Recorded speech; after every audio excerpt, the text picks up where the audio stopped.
अरे हमारी पत्नी को ऊपर 2 मंजिल से फेंक दिया, मार दिया। पत्नी अभी है जिंदा? खत्म हो गई। को लाइक और सब्सक्राइब कीजिए। और बेटे ने। अरे राम राम राम राम। देखो आज और के हम बेटा बहू है। मुझे भी मारना चाह रहा है, इस बच्चे को भी मारना चाह रहा है। आपका बेटा आपको मारना चाह रहा है? क्यों? बेटा और बहू दोनों ही। क्यों मारना चाह रहे हैं? संपत्ति के लिए। हम मर जाएंगे तो सारी संपत्ति उन दोनों की हो जाएगी। तो वैसे भी आपके जिंदा रहते भी संपत्ति उन्हीं की तो है। अरे तो ये कि ये विकलांग है ये। अच्छा, ये तीसरा बेटा है आपका? हाँ, तो इस तो ये विकलांग है। हाँ, इसको भी मारना चाह रहे हैं। अच्छा, क्योंकि संपत्ति के 3 भाग हो जाएंगे तो वो 4। हाँ, 3। हाँ। तो वो चाह रहे हैं कि ये मर जाएगा तो 2 भाग रहेंगे तो हम दोनों मिलके खा लेंगे। तो संपत्ति के नाम पे क्या है आपके पास? मेरे नाम तो कुछ भी नहीं, मेरी पत्नी के नाम थी संपत्ति, वो 1/4 में हो गई बंटवारे में। अच्छा, तो अब आपको मारना चाहते हैं तो आप अपने बेटों को जो देना है दे दो। और आप भजन में मन क्यों नहीं लगाते? लगाते हैं भजन में मन, तो लगा रखा है भगवान की दया से। सही और है। लगे हुए बांके बिहारी की चरणों में। जो देखो कुछ संपत्ति बच्चों को दे दो, कुछ संपत्ति अपने हाथ से दान पुण्य के लिए, किसी भूखे को भोजन के लिए, प्यासे को पानी के लिए निकालो। और जीवन में जो कमाया हो उसका कुछ पुण्य करो और सीधा भगवान के चिंतन में लगो। महाराज जी संपत्ति जब बेचेगी, बेचने नहीं दे रहे वो। जिसको हम दलाल लगाते हैं उस संपत्ति को नहीं बेचने देते नहीं। जो 2 हिस्से हमारे आए हैं उनको बेच के हम तो इस धर्म में लगाने चाह रहे हैं, उसको भी नहीं बेचने दे रहे बस। अच्छा। नहीं तो मैं तो ये चाह रहा था कि प्रभु के चरणों में रहूंगा, जैसी प्रभु देगा वैसी खाऊंगा। सब कुछ बढ़िया है, करोड़ों की देने के बाद में भी उनका पेट नहीं भर रहा है। करोड़ों की संपत्ति लेने के बाद भी पेट नहीं भर रहा उनको। कैसे बच्चे हैं बताओ कलयुग में भाई। ये घोर कलयुग नहीं चालू हो गया अब, जहाँ बच्चे अपने माँ बाप को मारने लग गए, भाई को मारने लग गए। जिस देश में भरत जी ने सत्ता छोड़ दी अपने भाई के लिए, उसी देश में आज का भाई अपने बाप को इसलिए मारे जा रहा है कि संपत्ति हमें मिल जाए। एक आश्रम में कोई कमरे की व्यवस्था हुआ तो बता दो, जिससे कहना जो भी चार्ज होगा जो देंगे महाराज। नहीं, चार्ज की बात नहीं है। आप अपने बेटों को हमारे पास लाओ, हम समझाएं, उनसे बात करें। 12 महीने में बोलना, चाय पिलाना, कहना, राम राम करना। तो आपको भोजन कौन देता है? भोजन के लिए आधा पोर्शन, एक मकान में रह रहे हैं हम, आधा पोर्शन दे दिया उन्होंने, जिसमें हम दोनों बाप बेटा रहते हैं। बनाने वाली आ जाती है, बना जाती है, खा लेते हैं। अच्छा, मतलब बेटा बहू आपको भोजन भी नहीं देते? नहीं, हमको खाना भी नहीं है उनका। जो हमारी पत्नी के नहीं हुए, जिसने पैदा किए उसके नहीं हुए, तो हमारे क्या होंगे? तो आपको ये कैसे पता चला कि छत से फेंक दिया? हो सकता है आपकी पत्नी अपने से कोई गिर गई हो। ये तो निश्चित है, कहना मतलब मैं सामने फेंका है।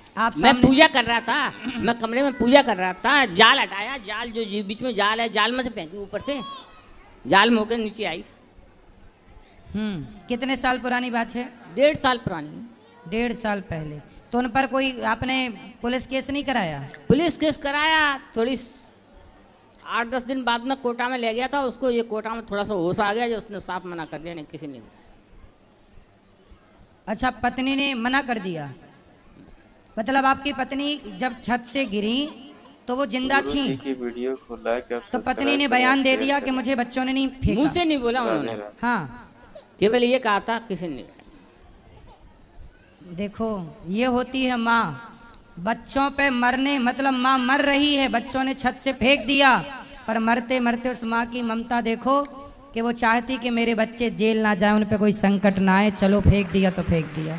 सर 6 महीने तक वो मर गई पर अपने बच्चों को फंसने नहीं दिया। देखो, ये होती है माँ। 6 महीने तक कहना कोटा पड़े रहे, ना बहू गई दोनों, ना बेटा गए दोनों देखने के लिए। बच्चे ने लेटरिन धोई, मैंने धोई। जो संपत्ति मेरे ससुराल वालों ने कहने कुछ मदद कर दी उस समय पे, मैंने फोन का पैसा भी पहुंचा दिया, ऐसी बात नहीं है। परंतु बेटा बहू कोई नहीं आया। तो मैया कोमा में चली गई थी गिरने के बाद छत से? हाँ, कोमा में ही समझो। कोमा के बाद में कहना उसको शांति मिल गई, प्राइवेट करवाया था हमने। फिर उसके बाद उन्होंने कुछ कहा नहीं, कोई शब्द नहीं निकले उनके? कुछ नहीं। आपसे कोई बात नहीं की? आपसे कोई बात नहीं की? वो बात हुई क्या है? तो क्या पत्नी ने बोला आपसे कि मुझे कैसे? बच्चों ने धक्का मारा है? वो तो मेरे सामने की बात है, जाल हटा के जाल में होकर फेंकिए। 40-50 किलो का जाल लगा हुआ है इस पे, जी। 3x3 का, उसके अंदर होकर फेंकी हो तुम। तो फिर पत्नी ने स्वीकार कर लिया कि चलो बच्चों को जेल ना हो, इसीलिए नाम नहीं लिया। ऐसी है? मेरी पत्नी तो बहुत दयालु थी। रोज रात के 12 बजे कोई भी अतिथि पहुंच जाता था, कभी ये नहीं कहती थी कि मैं भोजन नहीं बनाऊंगा, नहीं भोजन बनाऊंगी भी। वो तो कुछ हुआ, चलिए, कुछ हुआ व्यवस्था तो बता दो। भगवान सब ठीक करें। ठीक है, आप बात कर लीजिए ऊपर, चिंता ना करिए। यदि आप जरूरतमंद हैं तो जरूर आपकी सेवा ये दास अनिरुद्ध करेगा। आप खुश रहिए। जय श्रीमन नारायण जी, आपके चरणों में कोटि कोटि प्रणाम। खुश रहिए। गुरुजी मैं बहुत दुखी हूँ क्यों? अपने पति से। क्या हुआ आपके पति को? मेरे पति बहुत शराबी थे। कहाँ पति आपके? 12 बजे आते हैं घर पे पी के। तो अभी पति हैं आपके आसपास? हाँ है, अकेले आए हैं घर पे से।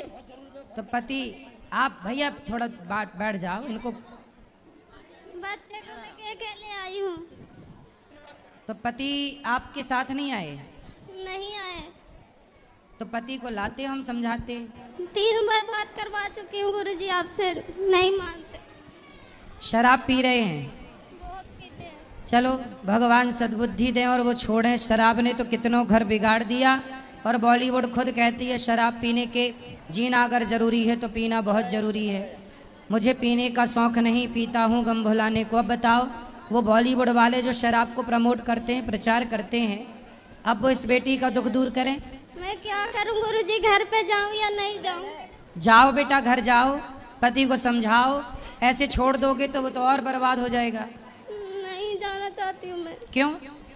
बहुत परेशान करते हैं। तो आपके पिता माता हैं, हाँ, तो उनको बोलो कि वो समझाएं, ठीक ठीक करें। किसी का भी बात नहीं मानते। जी, बच्चे को लेके अकेले आई हूँ, भटक रही हूँ इधर से उधर, कोई पूछने वाला नहीं। चलो भगवान सद्बुद्धि देंगे बेटा, समझाया ही जा सकता है शराबियों को, और कोई समाधान नज़र नहीं आता। ठीक है, बोलो। राधे राधे गुरुदेव जी, मैं आपसे एक बात पूछना चाहता हूँ। जैसे मैं पहले 3-4 साल पहले सादा था, ऐसे ही तो भगवान का नाम भी नहीं लेता था, तो सब लोगों से मेरी अच्छी बनती थी, चाहे दोस्त होते या रिश्तेदार या परिवार वाले।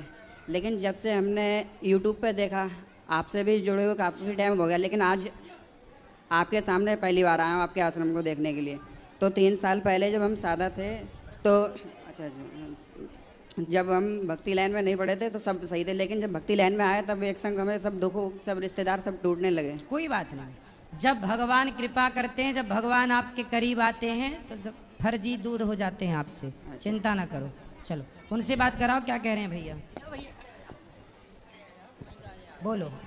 भैया राधे राधे। जी, भैया मैं आपसे प्रेम मानता हूँ हृदय से। और एक मैंने वीडियो देखी थी आपकी, एक गुरुदेव और राधा राधा के नाम पे आपसे बदतमीजी, मतलब जो भी उनका स्वभाव है। जी जी जी जी लेकिन मेरे पापा और मैंने आपको भी देखा, जी। तो मेरे पापा और मैं भी, मतलब आपके सहनशीलता और आपके जो भी गुण हैं अंदर, उसकी हमारे घर में चर्चा हो रही थी। जी जी, तो मेरा एक निवेदन है। बताइए।